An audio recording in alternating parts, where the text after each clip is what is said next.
What up, guys? Welcome to the Jiu-Jitsu podcast, episode number 336. Today, we're going to be jumping into some white belt tips. The tips can be useful for people other than white belts, but it's going to be a white belts tips video is what we're going with because Eugene recently posted a picture, or not a picture, but a post on Reddit. And a lot of times Reddit can be an interesting place, to say the least.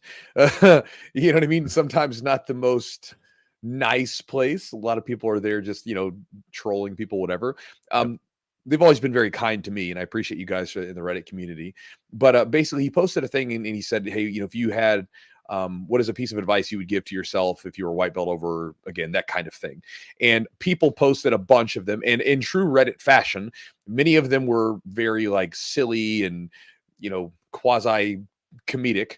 But many of them were pretty good, even if they were kind of comedic. We have a few of those. And some of them were piece of advice that I actually kind of disagree with, but I think it gets to an interesting point. And so what we're going to do today is give you some ideas on jiu-jitsu. Again, white belt tips. This could be useful for anyone because a lot of these tips I'm looking at, I didn't nail these down until I was, in some cases, a black belt. So, I mean, these could hit anybody at any level. But, the reason why we say white belt is because we're saying, if you could have done something better from the beginning, what would you have done? You know what I mean? That kind of thing. Whereas, okay, it took you to purple belt, to black belt, to 5 or 6, 7, 8, 9 years to learn this. What would you have done if you could have learned it on day one, right? Now, I think you can't quite learn something until you're ready for it. And so I think this is where all the mistakes and the difficulties that you have, they plow the field to make you ripe and ready to receive the information that comes through, right? Kind of loosens up the soil that is your thick skull. At least it has been for me. But again, maybe if any of you guys are struggling with any of the things that we share in there, or some of these ideas kind of stick with you, then this can be useful to you. So hope you guys enjoy the podcast. Big thanks to our sponsors for helping make the podcast happen. Grapple Science. If you guys haven't heard, this is one of our newer sponsors, and they came out with a product. They were originally involved with another company that was really big in the CrossFit niche and everything else. And they I think it was Killcliff. They were this, one was the CEO, one of the other guys was running the thing, and they were doing that. It was great. And then they got into jiu-jitsu as far as the supplement stuff is concerned. They're both black belts in jiu-jitsu. They're both either 50 or getting close to 50. So they're older guys, and they were looking to come up with a supplement that wasn't so stimulant based, right? Because if you watch people, come into the gym, I mean, a lot of times people are just crushing caffeine and stimulants, and if you're younger, sometimes you get away with it. If you're older, I feel like you become, at least a lot of people do, become more and more sensitive to caffeine, and those stimulants have at times a negative effect, especially for something like jiu-jitsu, which is incredibly cardiovascular intense. When you're getting into some really tough rolls, your heart rate, at least for most people that I've seen, it's getting up to its max or getting close to its max heart rate. So you're cooking. You know what I mean? And so then you're taking a supplement with full of stimulants that is going to, it'll give you some focus for a little bit, but now your red line, if you want to think of a car, think of the tachometer.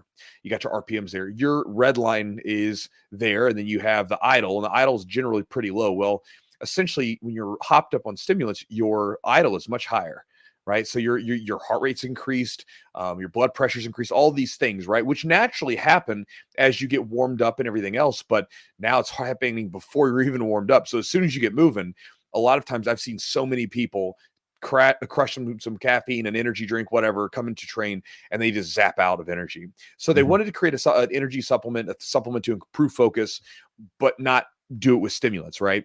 And so they came up with a product called Cognition. I used it for around a month. It's been a little over a month now that I've used it, and I like it, and that's why it's here on the podcast. My wife likes it. She gets something from it. And it comes in these little individual packs, and I can take 2 or 3 little capsules, and it's good.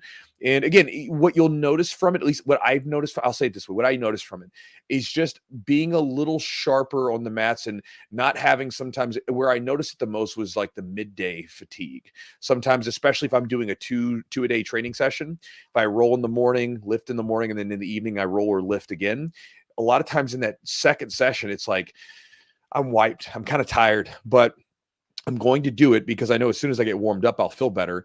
But a lot of times when I'm using the supplement, the Cognition supplement, I kind of feel a little sharper mentally, and I don't have that same level of mental fatigue, which means I go into the rolling session or my teaching session a little bit sharper.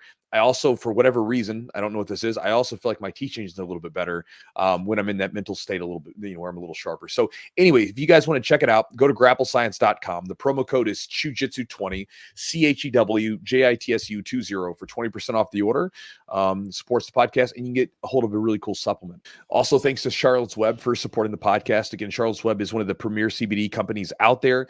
They make a variety of cannabinoid products, right? CBD and CBN. One of the ones I've been using recently is the CBN Stay Asleep product, which CBN is supposed to support your sleep a little bit more effectively than just regular CBD. And me and my wife have been using the Stay Asleep product, which is a gummy form, and checking that out. And I seem to get something from it. And again, anytime it comes to sleep, if I can kind of tweak something to try to get a little bit more from my sleep, I'll do it, because, it's your number one tool for recovery. You can do all the ice baths and, supplementation, as far as protein and everything else that you want to.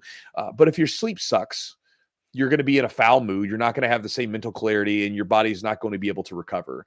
Also, for me right now, I'm trying to gain a little bit of weight and muscle. And so I need that extra sleep so my body can repair itself. And so, again, I like the supplement. I feel like I'm getting something from it. And if you guys want to check it out, you can go to charlottesweb.com. The promo code is Chewjitsu30, CHEWJITSU for 30% off the order.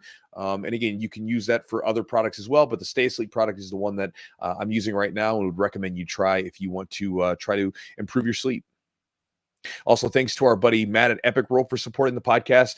Should be coming out with the new rash guards in the next few weeks, maybe a month. Really excited about them. I think they're gorgeous. If you've watched some of my newer YouTube videos, you may have seen them.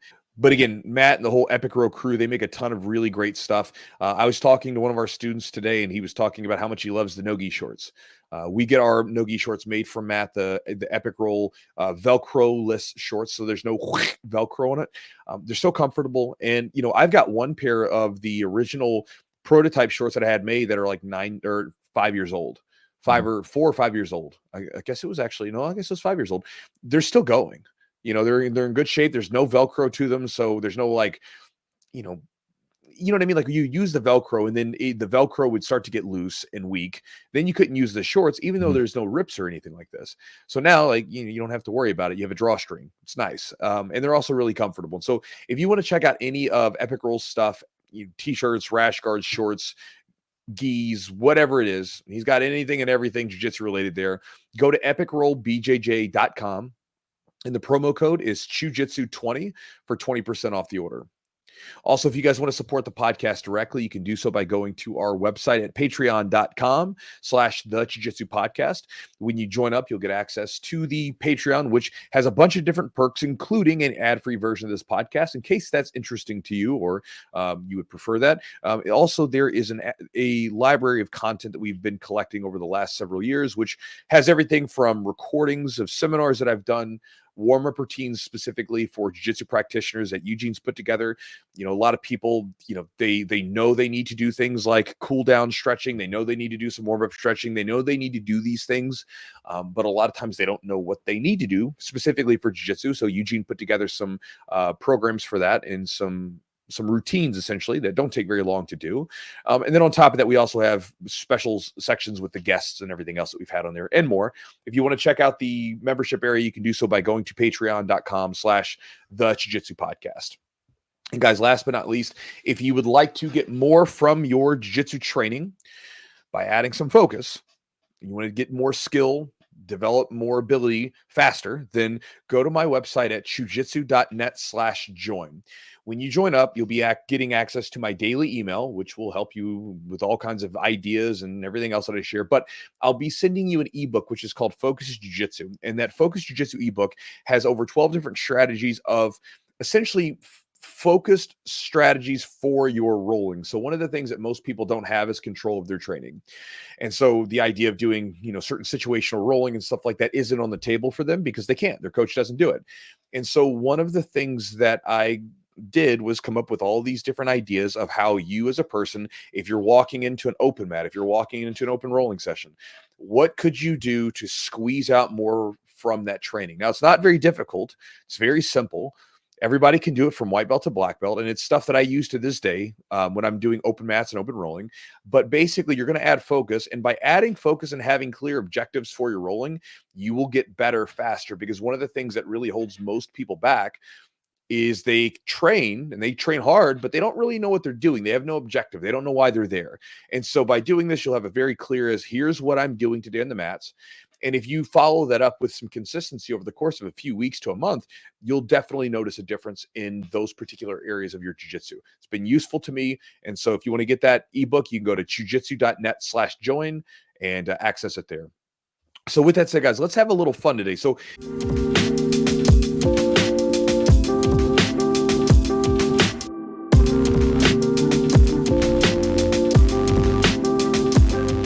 some of these tips are going to be kind of funny. Some of them are going to be, very straightforward. But again, it's from Reddit, so you'll have some snarkiness mixed in there. So let's jump into this. I didn't save this guy's name, so whoops on that one. I saved the rest of their names. Okay. But the first one, it was funny, but there is maybe some truth to it. And we're going to kind of go through these, we're not going to take forever to each one, but the guy says, never date a girl from 10th planet, even if she says she's got no debt and the charges against her were dropped. As for jiu-jitsu, it's easier to get better when you enjoy the place you're training. So that was his tip to him as a white belt. Thought that was funny. And that one got all the, everybody commented on that one. That one was like the one that everybody was having fun with, right? But there is some truth to it.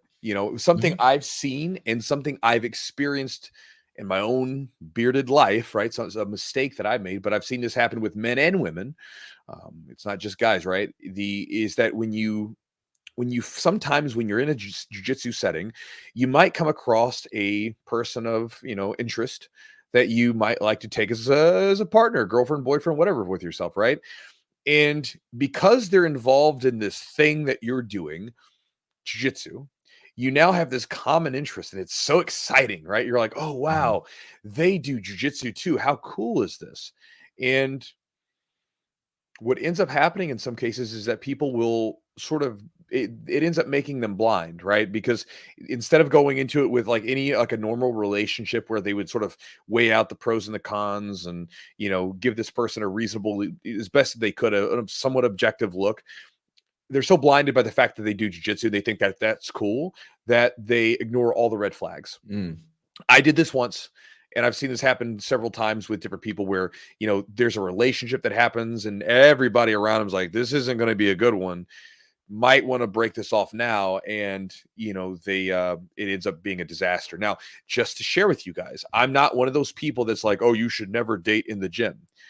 Because again, you might find someone that's great. And if you're a reasonably mature adult, who cares? I've had I have several students who are married.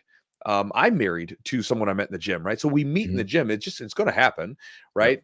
Yep. And I've also had where students dated, didn't work out, and they went their separate ways, and it was completely fine. No big deal. There was no like craziness. Both people kept training. Not a big deal. It just, you have to be a mature person. Like you have to remember, you do not own the human being. And so if you decide to not date them anymore, they get to do what they want and you get to do what you want, right? But that you may not have the maturity for that. If you do, then great. If you don't, then let it go. But as far as the thing, you don't want to turn you don't want to like ignore the red flags that might be present just because that really cute girl or cute guy has, a belt around their waist, the same color as yours in jiu-jitsu or something. Yeah, it's got its advantages for sure. It's like, oh, I've got somebody that I like hanging out with that also has a similar interest that's into jiu-jitsu. I can train with them. We can break down technique, have a rolling, like a partner to spar with, to drill with, so it's got a lot of pros to it. But then there's like, you could be messing with like your place, like because it adds a different element. It adds some complications. If it doesn't work out, then you have to see that person at the gym. It's going to maybe change the dynamics. You may not want to train with them or be around them. So it may really impact your gym environment. And that the second part of that is like, it's a lot easier to get better when you enjoy the place you're training. So I'm not telling people not to date because it turns out well, and it turns out in a great. It could be someone you marry. We've had some people from the gym. We've had about, I think we've had 5 or 6 marriages in the gym. That's amazing. Because we've had people on the weightlifting side too get married. Well, I mean, like Kata, Kata and Evan. We've got Madison Keevan, me and Jess.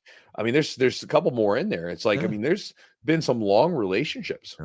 There's been some stuff. So it's just a risk, it's something you should be, if you understand all the sides of it, give it a good, and like you said, be mature about it regardless. Don't look past, if there's something that really doesn't sit well with you, that's like any relationship though, that you just don't bypass it. Don't like just forget about it, ignore it, and think it's not going to rear its ugly head, because it probably will eventually. Yeah, and maybe I don't want to call it maturity, right? Because I don't want to be like, oh, you're being immature because you're really attached to this person, whatever. But I'll share it like this: we all have dysfunction. Every one of us is dysfunctional in our own way, and you got to know your dysfunction, and you've got to plan accordingly for it. So, for instance, I don't keep ice cream in the house because if I was to come into the house and I had a long training day, I'm eating ice cream. It's going to end up in my mouth. So I don't have it in the house because I know I'm dysfunctional with it. And so with training and like dating and whatever, for me, like this is always how I've been, right? I'm all in on the relationship. Like I'm all in 100%. But if you break up with me, we're done. Like we're done. Like that's it. Like I'm not going to call you again. I mean, I don't want to say you're dead to me, but like, I'm just done with you. Yeah. And so for me, it's like, I maybe this is some sort of maybe bad thing from my side, but I'm very good at compartmentalizing. So once you like, I've been cheated on by girls, and I mean, immediately it was like, I was in love with this woman. And as soon as I found out she cheated, I was cold. Yeah. I'm like, I have no feelings for you anymore. I'm done. Moving on. You know what I mean? Like, and I'll move along and I have no problems. And so again, that's why I can go into the gym and I can, see someone if I've dated, because I have dated people in the gym before, and it doesn't bother me at all, moving on. Right. So again, just be mindful if you're not that kind of person, if you have a bit of a clinginess to you, you may not want to date out of the gym, because if things don't work out, and there's a chance they won't, if you can't separate that, then be careful. Here's one from Bumpty. Bumpty is a Bumpty the brown belt. Maybe some of you guys that are from Reddit are here. Says, stop trying to win. It makes you get hurt all the time. Just get sweaty.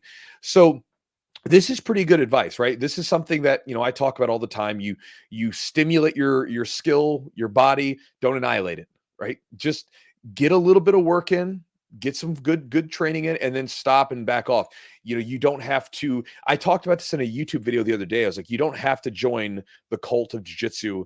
I mean, again, jiu-jitsu is a cult, but I mean, there's this sub cult of jiu-jitsu, and a lot of people get sucked into it and they don't even realize they do. But basically it's this cult of like gym wars and just balls out training every time you go to the mats, because it's fun, it's enjoyable. But the thing is that's not the ideal way to progress in jiu-jitsu, and you're going to get hurt. And it's very hard. It's like, try to get your car to 70 miles an hour when you keep hitting the brakes.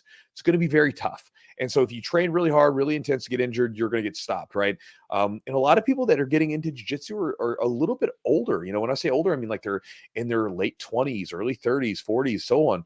You don't need to be going into the gym and just annihilating yourself. You'd be better off going at a smooth clip, a nice pace for yourself, where you can maintain that for a really, really long time. And so I think there's some truth to the idea, right? Stop trying to win. And again, that's a whole nother thing where I talk about practice doesn't count. But, going back to what he said, just get sweaty, get the work in, but don't try to kill yourself in the pursuit of beating someone or winning, right? Yeah, I think like we talked about, training with intention. Have a goal, have an intention. And I'm not saying I'm perfect at this. I am not. Sometimes I go in and I just kind of move around and I don't really have a lot of intention, or something I'm working on. But I think that if you have something you're working on, or something you're trying to focus on, maybe a sweep or an entry, whatever it is, I think having that intention is going to help you. I think sometimes it helps you maybe control the roll in a certain ways. But yeah, you're redefining the objective of what winning means. Yeah. Winning. So like, for instance, like, let's say like escaping, let's say you're trying to work on your escapes. Well, like, or better yet, let's say that you're working on just surviving in side control and not getting submitted, but being able to survive and breathe. Then that means that if you were on your back getting smashed for 5 minutes from side control, but you never got tapped out, but you maintained good breath and everything else, then Yeah. that was considered a win. Yeah. Whereas just normally you'd be like, I got crushed this round. We're changing the objective. We're changing what we're actually after. And I Yeah. think it's really important. Yeah. I think you're kind of changing the parameters, like you kind of mentioned. What winning, quote unquote, winning is means something different. It's not like, smashing or submitting your opponent. It could be something else. It could be just focusing on getting an entry into a position. And if you do that, that's a win for you. So I guess at white belt, it's kind of very difficult because you don't have a lot of the skill set and the kind of the experience. So you don't have a lot of gears. Mhm. You got like stop and go, essentially. You're 0 to 100 miles an hour. And because you don't have the skill set, you're going to push your body harder to try to get a submission or try to get a position because you don't have, maybe the best positioning or the best grips, right? You're going to try to compensate through athleticism or power or just speed, things like that. And so it can make the rolls a little crazier and more intense. But I think once you get the skill set or focus on a certain skill set, developing that, going a little slower, it may help your progression long Well, term. like I've talked to like this past year, just chatting with different black belts. I've asked them just in passing, like, what would you tell your white belt self if you could go back? And I have several videos. I don't know what I'm going to do with them. I'll post them up somewhere. But almost every black belt said the same thing.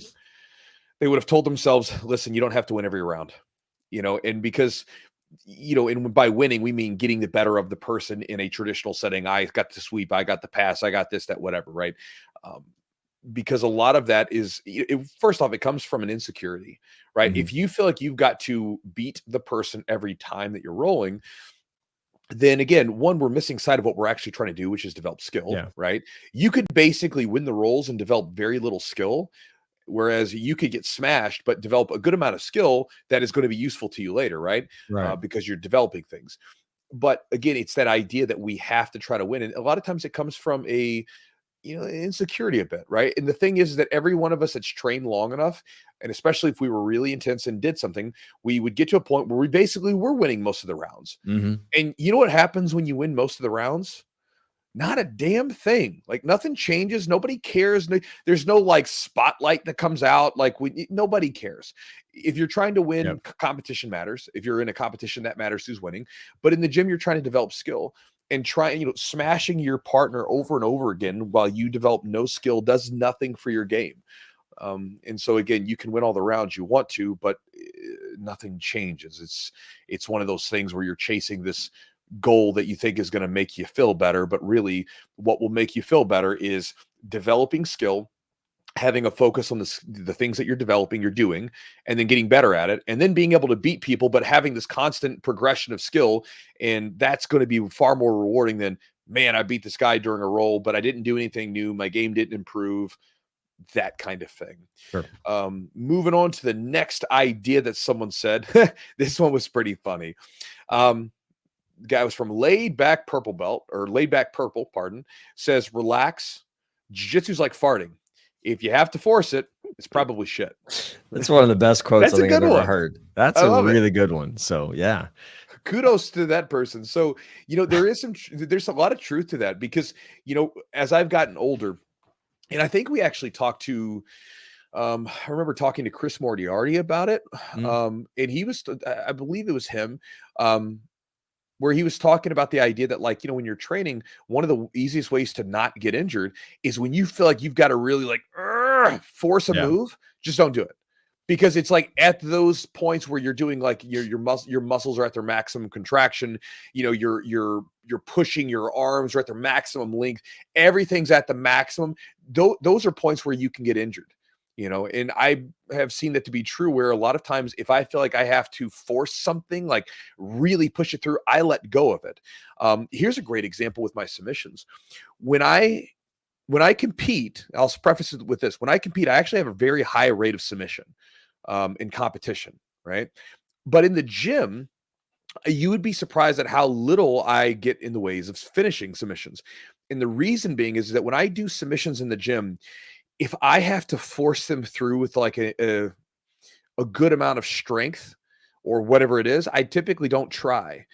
In the gym, I'm trying to catch these beautiful, like smooth, like submissions. I want to catch it to where like I've got them and it was, I don't want to say effortless, but like as close to it as I can get. Because my thought is, it's kind of like our old coach used to say in boxing. He's like, look, if you hold your hands up a little bit higher when you're doing some of your drills and movement, when your arms get tired, when you're boxing, they'll be right where they need to be, which is around your chin, opposed to having your hands come down to your chest, right? So you're kind of overcompensating. And so I will overcompensate on the side of using less strength to finish my techniques and especially my submissions, but my techniques in general. And the benefit is that makes my technique better. It pushes me to be more efficient and to set things up in a more efficient and more effective way. And then when I go to a competition and I don't have that same level of worry about the other person, or I'm not trying to be technical, I'm trying to win, then I add all the strength and speed and whatever attribute I got. Then it turns into this thing where now I've got this beautiful, fast transition on top of I've got some horsepower if I want to add to it, and I get a lot of submissions. And so I think it's a really cool tip. You know, like if you're trying to force your techniques, whether it be during technique where you're learning a technique or drilling when you're moving or when you're rolling, if you've got to force it, as the person said, it's probably, not worth doing. So Yeah. I think you talk about just making it smooth. When you see a submission like in the gym, or like you take like your back take, for example, it looks very smooth, kind of organized. There's not a lot of like excessive movement, excessive struggling. And so you're right. Like if I can hit it perfectly at the gym, and usually you're going on a little bit of a different gear anyways. You're not like going in your highest gear. So you can hit it on a lower gear, really smooth, really clean. Then you know that like the technique is down, like it's pinpoint accurate. So when you are going against somebody you maybe never moved against, or it's a high pressure tournament situation, it's going to be as clean as possible, and you'll be able to account. One of the big things, you'll be able to account for the variables for different movements. Somebody may move in a way that you don't expect, but you'll still be able to hit your technique or adjust and modify to still sink your submission in or hit your position that you need. that's right. So, a useful tip, funny, probably going to steal that one It's awesome. from my own little like data bank. Hmm. Here's another one from Disparately Seeking. Says, quote, baby every injury. Every damn one. Jiu-jitsu's a long road. There's always more time to train when you're not hurt. And while you are at it, get hurt less. Tap quick and learn to avoid getting caught. Don't try to learn to get out of it once you're already caught. So we'll talk mostly about the injury and the babying of an injury. So I think that's a pretty good piece of advice, because one of the things that I've done, one of the things I'm sure many of you listening have done, is you get injured and you've got a little thing going on, right? Now, instead of modifying your training, instead of, doing something, maybe lightening up, not rolling, whatever it is that you got to do to work around it and keep it protected, you just sort of like disregard it and you just keep going.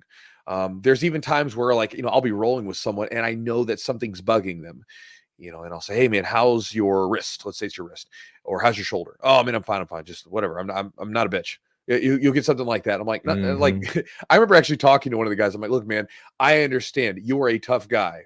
You're no bitch. We that has been established. What I'm asking you right now is, how is your shoulder? Because I want to keep you protected. And if your shoulder's hurt, then I'm not doing shoulder locks. I'm going to go elsewhere because I got to keep you healthy while you're healing up. Right. And so again, you can do this in a number of ways. Obviously, sometimes that involves taking a little time off. And that just is what it is. But a little time off now is better than a lot of time off later on, because you had to have surgery. And I've seen that happen where people have like injuries that are starting, and instead of taking care of them, they just keep going. Boom, they eventually need injuries or surgeries. But also, too, sometimes it's communication with your training partners. It does not make you a wimp or lesser than to say, hey, my shoulder's hurting. We'll go back to that example. My shoulder's hurting. Could you just stay away from kimuras today? Now, just keep in mind, when you do that, if you say my shoulder's hurting, no kimuras, that means no kimuras for you too, right? So like if like, for instance, like let's say my ankle was hurting or my knee was hurting and I told someone, hey, no leg locks today. And they said, no, cool, no problem. well, then I'm not going to attack legs on them where now we're into this battle. So just understand it sort of plays for both sides when you get into it. Otherwise you become the like, let's go light guy. And you're saying, hey, like go light on me here, but then I'm not going to give you the same sort of look. So, I mean, again, it's just an idea, but I think it's an important one. I think Eugene, you could probably speak to this from the injury standpoint. Yeah. So many people disregard those little injuries and then they never have time to heal properly. They never get the attention they need. And then, a couple months down the road, like, boom, this person's getting surgery. Yeah. I don't know if I like I know what they mean. They say baby every injury. I wouldn't say baby every injury. I'd say take care of or address. Take care of it, right? That's probably what they mean. They mean like be mindful of it, give it attention. Well, you think about what you do with a baby, right? You have to give a baby a lot more attention than you do, say, like a 10-year-old, right? Because the baby, one little wrong step and the baby could do something bad, right? So you give that attention to the baby, but it does kind of have like a soft sort of sound to it, like you're being a baby or a wimp.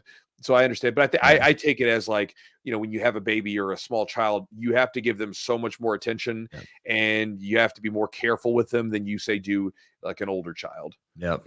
I would say don't train through an injury, train around it if you can, because the last thing people want to do is take time off. So that's usually when people come see me, unless it's like, I feel like it's something very serious, I'm going to try to not take them off the mats because then nobody's ever gonna come see me. It's like Eugene just doesn't want me to train or not gonna let me train.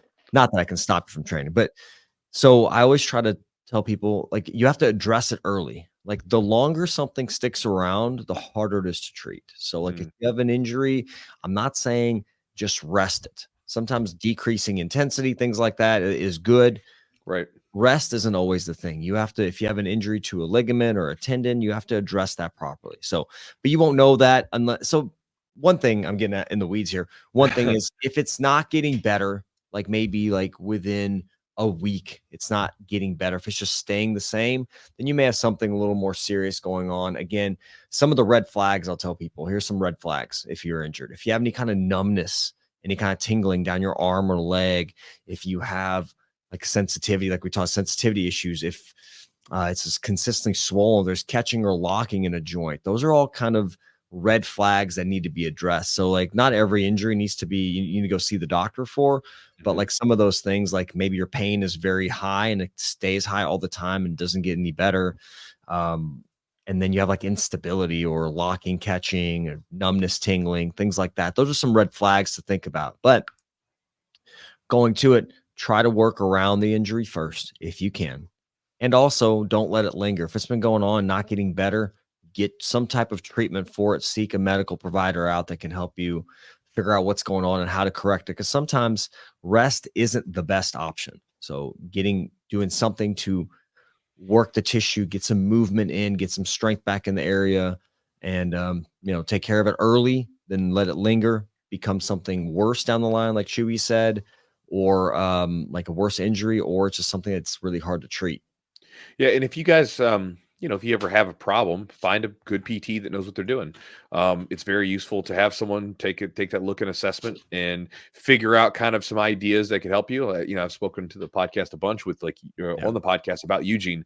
There's so many times with my shoulders or my knees or whatever, I've had to go, hey, Eugene, can you take a look at this? And he gives me some exercises and some movements and I do them. And like, it makes me feel better and I can keep training and I don't have to take completely off, but I'm still giving the attention to those areas that they need to help correct the issues so it doesn't lead to something long-term. One more point, Chewy. That's a great point. And you start getting into injuries and Eugene's ready to go, man. One more thing. Well, dude, no.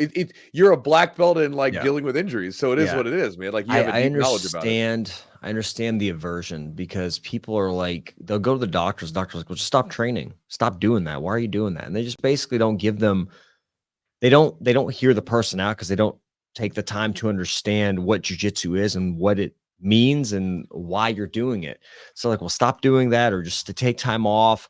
And it gives people a really bad taste in their mouth. It's like, they don't want to do that. Like they don't want to go to a medical provider and all they tell them is stop training. Yeah, get judged. Like, why are you doing this thing? Just stop doing that. Yeah. So I get it. Like, you're spending your time and money to go see somebody and they're telling you not to do the thing you want to do. And you're like, well, that's not why you're here. You're here to help me do the thing I want to do and stay healthy. So that's the thing. Finding, like you said, finding a medical provider that's like understands what jiu-jitsu is or takes the time to understand it. Preferably find somebody that trains, a doctor or a physical therapist that or trains. If they don't train, just someone that works out and does something athletic where they're like, you know, they understand, they may not understand jiu-jitsu perfectly, but they will understand your desire to want to push yourself physically 100%. And not just sit on the couch, and that's it. Yep. So next one, this one was really, I think, useful. This is something I've talked about on the channel and the podcast numerous times, but it's from Knives and Jiu-Jitsu. Says, being a smaller guy, took the quote technique is everything, end quote, a little too much to heart. Probably somewhere in the first year, a smaller female blue belt told me that I actually needed to try harder. It helped me enormously. I was focused on the fact that technique trumps everything else, that I wasn't using any strength at all. This also bled into me using speed, thinking I should be able to do techniques in transition, basically in slow motion, and the person shouldn't be able to stop it as long as my technique is, quote, perfect. Now, speed is one of my best attributes. Being a smaller person, training with people at your level or higher that are bigger than you, you really do need to use the attributes you have, whether speed, strength, flexibility. Once your technique catches up, it just kind of clicks. So I think this is a beautiful thing, because I've talked about this myth in jiu-jitsu over and over again, that technique's all you need. Strength doesn't matter. Nothing else matters, just technique. And we all know, if you've been training for any length of time, it's all horse crap. I mean, it's not good advice. It was used to sell an idea marketing wise, so that you could be like, oh, look, you're not a big, strong guy. You can do this too. Right. But again, if anybody has rolled with a really strong person who's not very technical, but then you still can't do anything to them, you understand how much this is not true. Now, if you combine attributes with good technique, then you have some magic, right? Where you take the strength and the speed and the whatever attributes you have, and you learn how to use them with the technique, then you have something really powerful there. And so I think that's a really useful piece of advice, because a lot of times smaller people, they get into it and they buy into this idea of technique is everything, and then they get in there and they're like, why isn't my technique working? Well, as this person's saying, which is true, you need to learn how to use your attributes that you have to your advantage. So if you're smaller, you're probably going to have a little bit more speed, a little bit more flexibility than the bigger people. And also too, many of my smaller jiu-jitsu practitioners have benefited from starting strength training. Not that they're ever going to be as strong as like if they're 140 pounds, they're never going to be as strong as like a 240 pound person, but they can develop enough strength, one that will help prevent injury, so that, while they're getting, yanked around from these big guys, they don't get hurt, but also they get just a little extra horsepower, for those moments when they need it. And it comes in handy. And so, I think that that's a really important thing for a lot of smaller people in jiu-jitsu who have got into it and they're like, all right, I can do this because technique is everything. It is and it isn't. And part of technique is learning how to use your attributes in your body with the movement itself, right? So, okay, yeah, you have great technique, or you know how to do the movement bit by bit by bit, and you can regurgitate it. But can you do that technique with your body, and learn how to use your strength, your attributes? That's a different thing. And so I think that's a useful piece of advice from a smaller jiu-jitsu practitioner for any of you that may not be the biggest and smallest. Try harder, use whatever attributes you got, strength, speed, flexibility, use it all. And when you do that, you will also learn how to use your technique and make your techniques work with that as well. I think that you brought up a great point. Like, being a smaller person, you should strength train. I mean, it's even more important to be stronger. You're not like trying to move. If you're 140 pounds, you're not trying to move a 240 pounder, but you can keep isometrically, you can stay strong, have good, strong frames where you keep yourself safe and can get yourself out of the way. So I think like gaining strength as a smaller person and using some more of your strength is very important. And then the other thing is like injury prevention or mitigation, right? Yep. Like being stronger, that's a no-brainer. Who doesn't want to be stronger? Now, the other thing is certain attributes are kind of frowned upon. Like, hey, bro, you're just using all your strength. Strength has always been the one that gets the bad rap in jiu-jitsu. It does. and like flexibility is one of those things. Like, well, if I can just bring my foot to my face and literally re-guard or make my guard almost Yeah. impossible to pass, like that's kind of annoying too, right? If Well, somebody sure. I just mean, like bench think about the presses you, guy, like, think about the ultra flexible dude where you're past his guard, and then yep, somehow he just folds up in half and puts yep, his legs back in front of yep, you. And it's not a flexibility he developed consciously. He was yep, just gifted with it. And like, it's so frustrating because you can be completely past his guard and then he puts his leg back in front. Nobody says, hey man, stop using your flexibility, yeah, even though it's so frustrating to deal with, right? But again, people will get frustrated with the strong person who, is able to nullify your techniques by, using a little strength. yeah. I think just use your attributes, try to gain other attributes, right? If you're a big guy, get faster. Try to build speed, try to build mobility, try to build better gas tank. That's important too. I mean, if you got some big guys that have good mobility and good dynamic movement, like Brandon Reed, like you, Chewy, you have like really good movement. When you're passing guard going side to side, you're very light on your feet and very quick. Like that stuff for a big dude, you don't expect that. So that just adds. And then when you do need to turn on a little bit of the burners or put some Mhm. strength on them, you can do that. And so I think gain attributes, maybe look at your little skill scale or whatever you want to call it, like your skill set, like in a video game, and Yeah, like yeah. build up those attributes. Like when build up those areas where you're not the best Adding at. points to that area. Yeah. Yeah, absolutely. Well, I mean, jujitsu is kind of like create a character, right? It It's is. it's like create a character and you get to decide. I mean, this is the thing. Like you get to decide what techniques do you want to be good with? Um, what attributes do you want to develop more? Because like let's say you want to be more flexible, stretch. Go do some Mhm. mobility, go do some yoga, Yep. whatever. Oh, you want to be stronger? Go lift weights. Oh, you want to, have a better gas tank? Go do some cardio. Do more rounds rolling. What kind of technique do you want to be? Oh, you want to be good at arm bars? Practice arm bars. Practice them during rolling. Go. I mean, you get to decide. And I think that's one of the beautiful things about jiu-jitsu is that it's you get to do it. You get to decide where you want to go. It's also one of those things where it's kind of like this. Like, for instance, let's say that Eugene, you and I work. You're employed by a company. I'm self-employed. Let's say it like that, right? You have the illusion of security because you have a company that pays your checks and you don't have to make any of the big decisions. You're just a worker. You just show up and everything seems like it's okay. Me, I have to look at everything, and so like there is no illusion of security. Like I always know what's going on with everything, whether good or bad. Now, either one of us could lose our job or lose our career in a Yeah. snap of a fingers if some crazy thing happens, right? Like, I mean, look at COVID, look at these things. I mean, you don't know. Things could just in a finger, they could snap. So, security is an illusion. Well, kind of in that same sort of breath, jiu-jitsu is one of those things where you don't really get to blame it on other people, right? Because it's like if you want to get better at something, get better at it, focus on it, train it, give it attention. If you're not flexible, it's your fault. Like I wasn't naturally, I'm more flexible now at like almost 40 than I've ever been in my life. Mhm. And it's not because I was gifted. I'm not a flexible person in the slightest naturally. I've had to work at it. I wasn't particularly fast when I started rolling. I had to develop that. There were a lot of positions that did not come naturally to me. Jiu-jitsu itself didn't come naturally to me. I was not one of those naturals who was just gifted at it right out of the gate.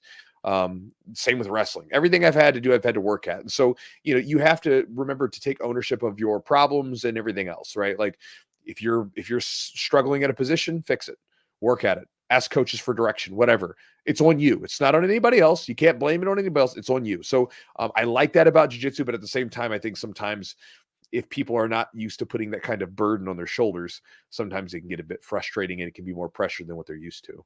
Mhm. Yeah, I think Um, looking at yourself and having ownership of your whatever shortcomings you have or lack of success on the mats, whatever it is, I think you got to look at yourself and look at yeah, what but you it's a can do. beautiful thing. Yeah.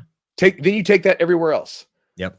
You You take know, control of what you can control, and that's you. That's yourself, what you do, whether you get enough sleep, whether you eat well, whether you exercise, that kind of stuff.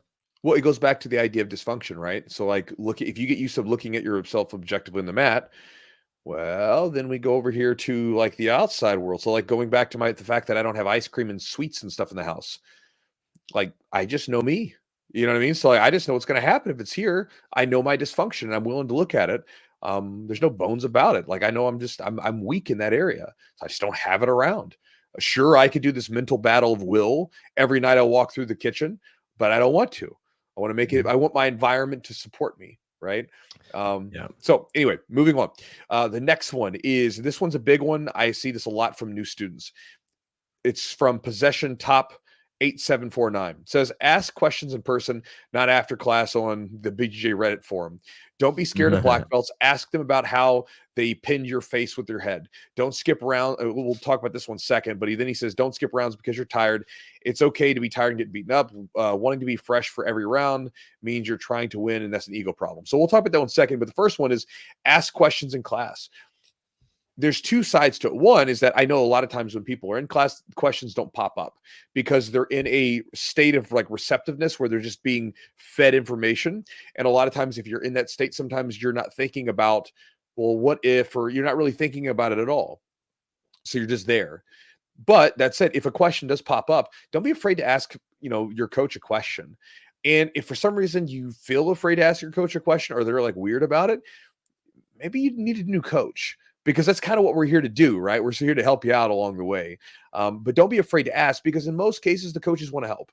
That's what we're here to do. That's what you're there to do. So if a question pops up, however your coach does it, you raise a hand, maybe the answer after class, whatever, ask your questions so you can get some clarity on it. Even if it's during a roll, maybe you mention it to him, say, hey, after class, this happened to me yesterday. One of the guys I was rolling with, he's like, hey, after class, can you show me what you just did? And I was like, of course, let's take a look at it. That kind of thing. Yeah, it's sometimes it comes up as the drills are going or during the rolls. There's always that fear, I think, of saying something quote unquote stupid. And it's not. If you say something that's kind of obvious, you always get a laugh from it, and it's not, nobody cares. Yeah, nobody cares. But like nobody's gonna remember it after like right. 5 minutes later, right? Right. So I think there's always that fear, right? And some people aren't very some people are more reserved. They don't like to talk in front of people as well. But I think asking a question or something that maybe doesn't quite make sense, you might be helping somebody else out too. That's one way to think about it. There's usually more likely than not another person at your 100%. Skill level or your skill set, your experience level, even maybe more experience than you or less, that's going to have a similar question, or you may help them understand better because maybe that's not even a question they realized they had, or maybe they didn't they didn't understand the technique enough. And it's going to give them some clarity, whatever it is. I think just to ask, you should be in an environment where you can do those things. And it's not a way of questioning the coach either. It's like, just like, hey, I need clarity on that. Some of that's also how you ask the question, not as there was a video of, I feel like this was real. Kaio Mason Fowler.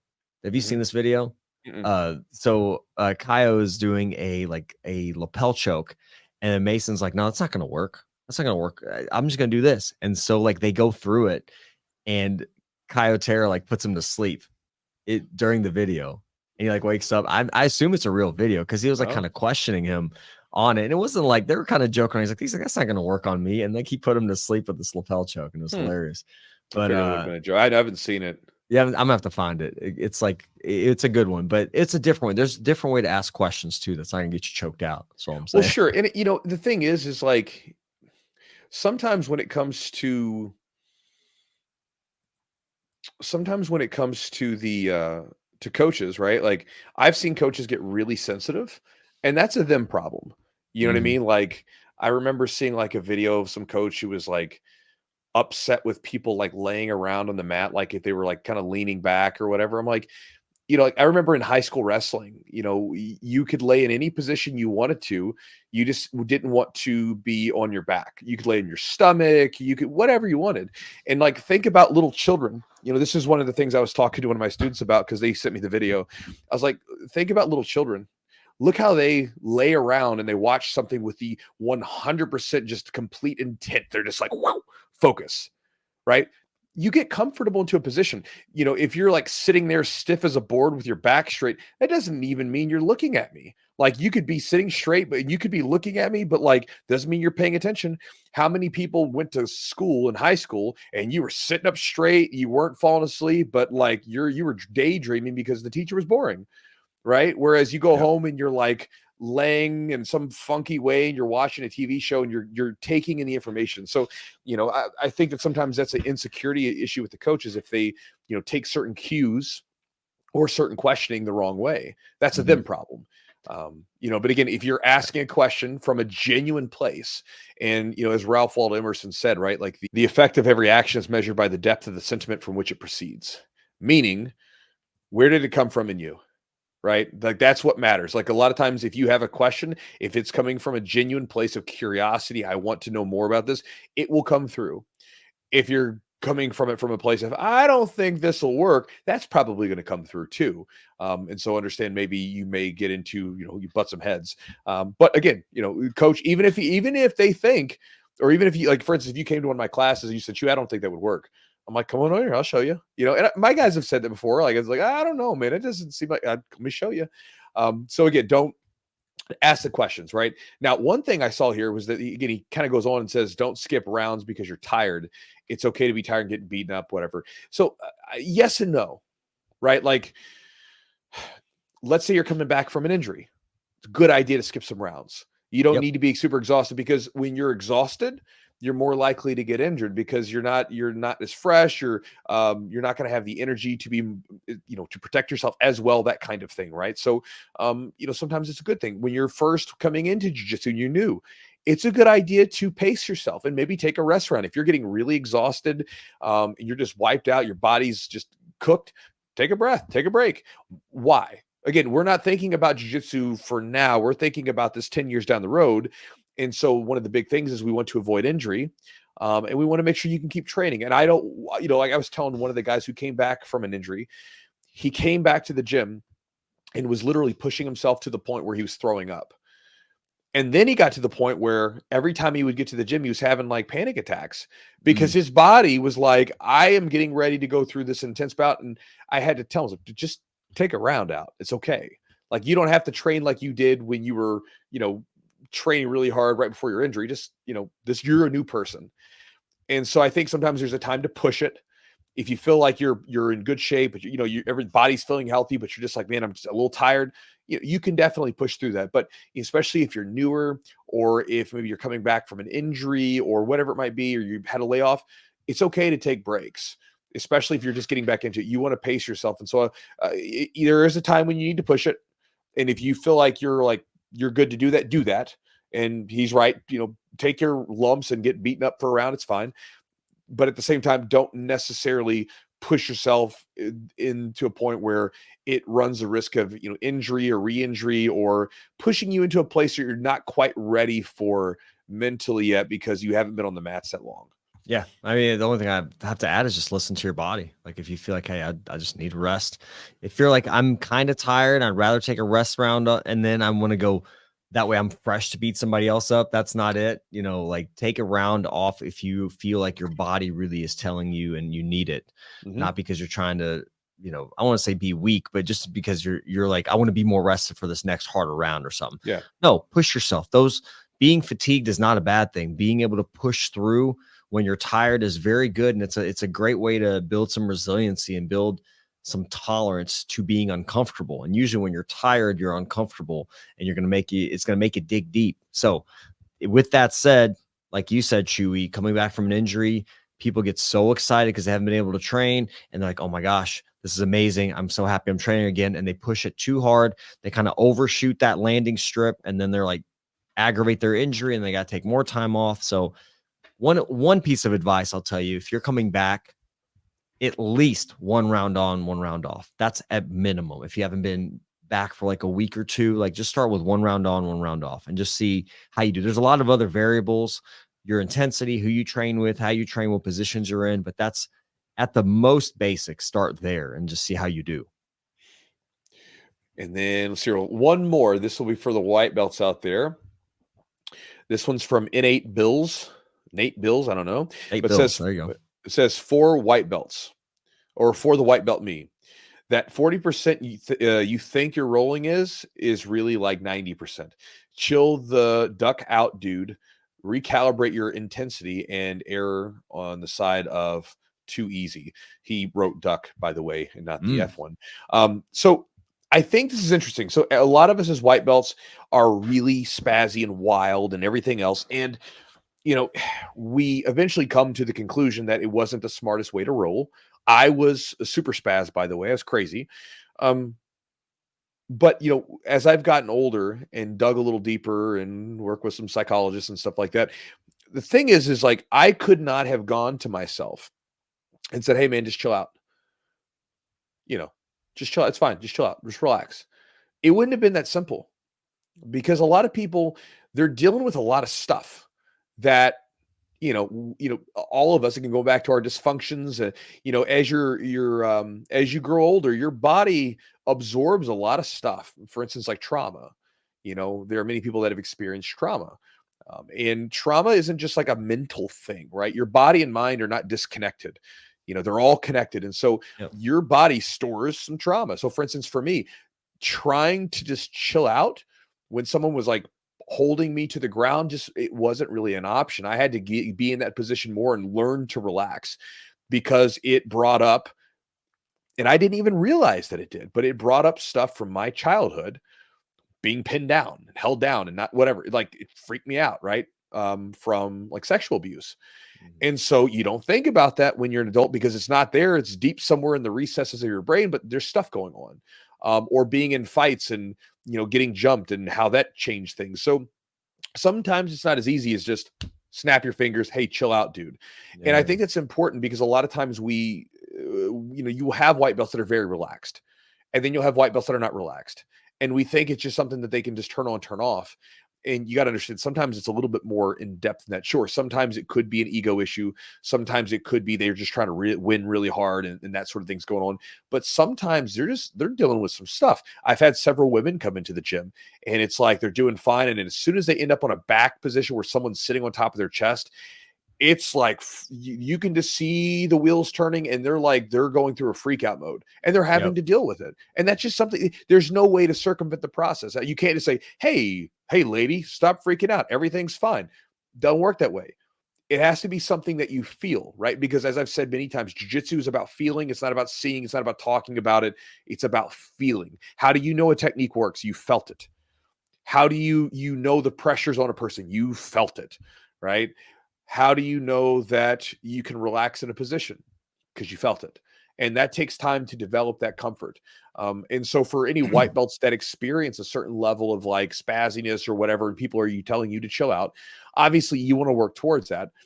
And if you're trying to win every round, then chill that out. Stop doing that. We already talked about that. But if there is particular positions that freak you out more than others, one of the best things that you could do is put yourself there. Put yourself in those positions so that you can essentially desensitize yourself and flood your nervous system to that position to the point where it no longer bothers you. Yeah. But I just share that with you because everybody always gets angry at the white belts. Just chill out. It's not that simple. I wrote time and position as you're saying that. And but actually before you said it's like time and position. And that's the thing, like you're almost like exposure therapy in some ways, right? Pretty You're much. exposing yourself. And if you're a white belt or even any other belt and you're avoiding something like a position, you should go there Yeah. and spend some time there. It's like there's a reason why. If there's somebody that is like a really tough round, or you're like, man, I'm avoiding this person, you should roll with them more. I know it can be tough, but that's the thing. That time in position, I think, allows you to relax. Number one, like if you do it in a way that feels safe, it doesn't feel like you're going to be there forever, right? So maybe we do like 2-minute positional sparring and we're going to start in mount or side control bottom, whatever it is. Start working there. Figure out, all right, we're going to breathe and we're just going to stay safe and we're going to have good frames. That's all we're going to worry about. And we're going to get comfortable being there. And I think once you get comfortable being there, then you can have a little bit more intention on what you need to do and how you need to improve your position from there. Yeah. Another quote from Emerson to chew on is do the thing and you will have the power. There it is. You know what I mean? So like Beautiful. a lot of times we avoid the positions of the things that are uncomfortable.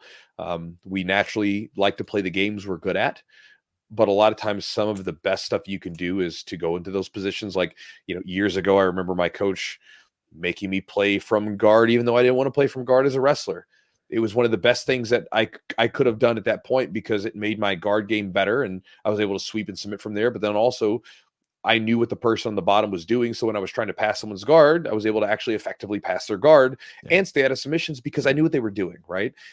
So yeah, some ideas to chew on, guys, from the white belt tips post that he made on Reddit. There's more there, but I think here's one last one to leave you with. And this is just kind of goes back to all the stuff that we talk about. This is from B Pro. It says 2x a week for 10 years is better than 2x a day for 3 years. Which is something I talk about again. It goes back to the idea of the ultra hard training cult of jiu-jitsu. Your job in jiu-jitsu is to maintain a good, consistent pace for a long time. At times, you might, increase the intensity a little bit, but otherwise, you're trying to work at a good clip for a long period of time, and that will make the difference. That's what will make you better at jiu-jitsu, right? Not getting injured all the time. And again, going back to the little thing that I offer at the beginning of the podcast.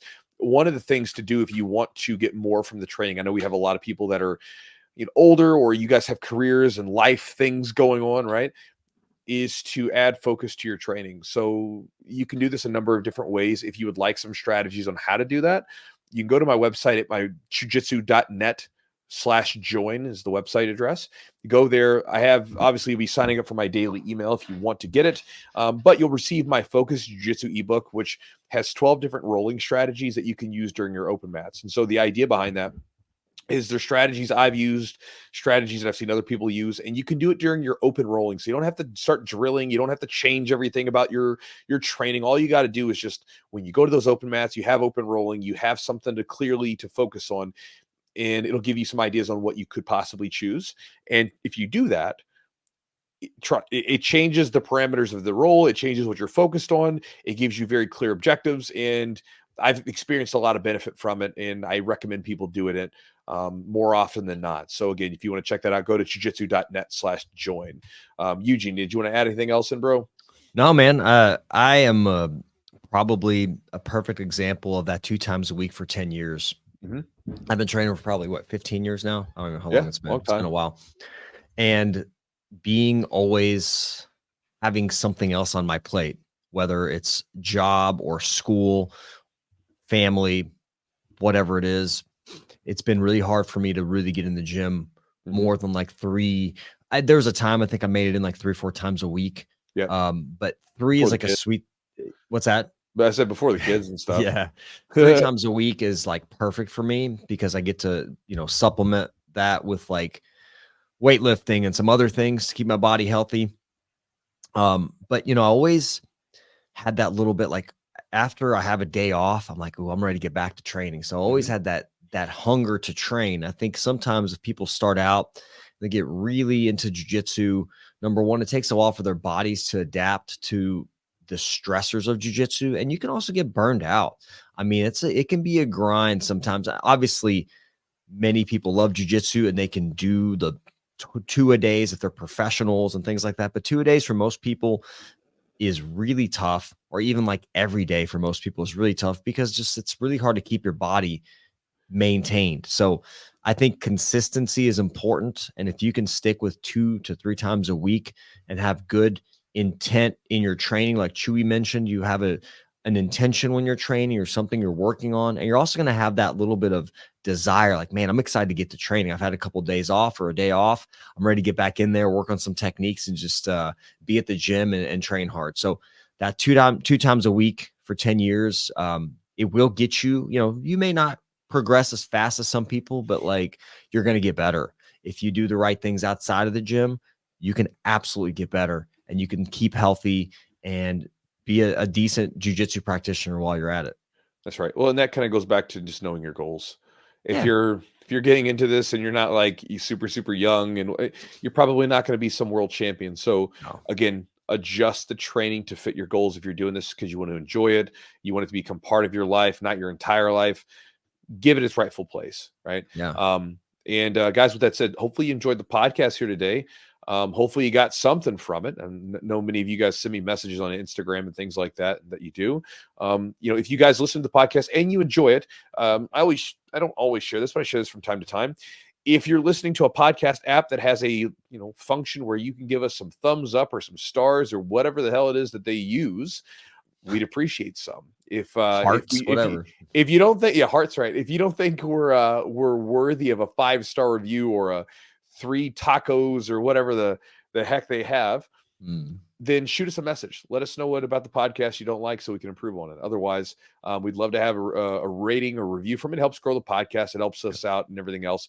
That said, if you want to support the podcast directly, you can do this a couple ways. One, you can support our sponsors, Grapple Science. They came out with a new cognition formula supplement, which they're both black belts around the age of 50, both black belts, and they have all kinds of stuff they're doing. They're training, they're doing, everything else, just like the rest of us, busy as can be. They created a supplement to increase focus without basically blasting you full of stimulants, right? So making y'all jittery and wired up and messing with your sleep, all that stuff. You can take the supplement. It's not going to affect your sleep. It helps blood flow. It does a number of different things. But if you guys want to check it out and use it to increase your focus for jiu-jitsu, go to grapplescience.com. The promo code is Chewjitsu20 for 20% off. And again, that's grapplescience.com. And Jiu-Jitsu20 is the code. Also, charlottesweb.com. You can check them out for CBD supplements. Again, the CBD supplement that I've been using recently is their Stay Asleep supplement, which is using CBN, which is a little different than CBD. CBN is supposed to help support sleep. I feel like I notice a difference. Again, it's not FDA regulated, so you have to be kind of careful with the things that you say. But again, I like it. And so I use it and my wife uses it and we seem to be getting something from it. So we take it at night before bed. And it seems to be a little bit more effective for supporting sleep than just the CBD by itself. If you guys would like to check out that supplement or anything that they offer, go to their website at charlottesweb.com. And the promo code is Chewjitsu30 for 30% off the order. Also, epicrollbjj.com if you're looking for rash guards, gis, shorts, t-shirts, anything jiu-jitsu related, great quality stuff. Check it out at epicrollbjj.com. And the promo code is Chewjitsu20 for 20% off the order.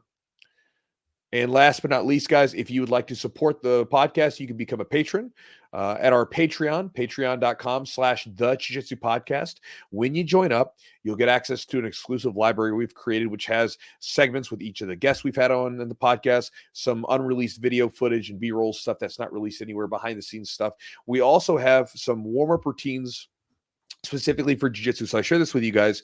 A lot of people know they need to do mobility. They know they need to stretch. They know they need to do these things, but then they don't do them because they don't know what they need to do, right? Because they know they need to stretch, but like what kind of stretches, what kind of movements, what's going to be best for a jiu-jitsu practitioner? You get the idea. So Eugene, he did some routines that he put together. He did these at some of my jiu-jitsu camps a while back. Those videos are included in the members area of the Patreon, which they're short routines, maybe 20 minutes. You can shorten that down once you actually know the routines yourself, because then you don't have to wait for his instruction. And you can use them as a cool down, a warm up, number of different ways, but they're included in the members area. And you get a bunch of other perks. If you guys want to check it out, go to patreon.com/the Jiu-Jitsu podcast. And guys, with that said, thank you so much for joining us this week. We appreciate you, and we'll talk to you next week.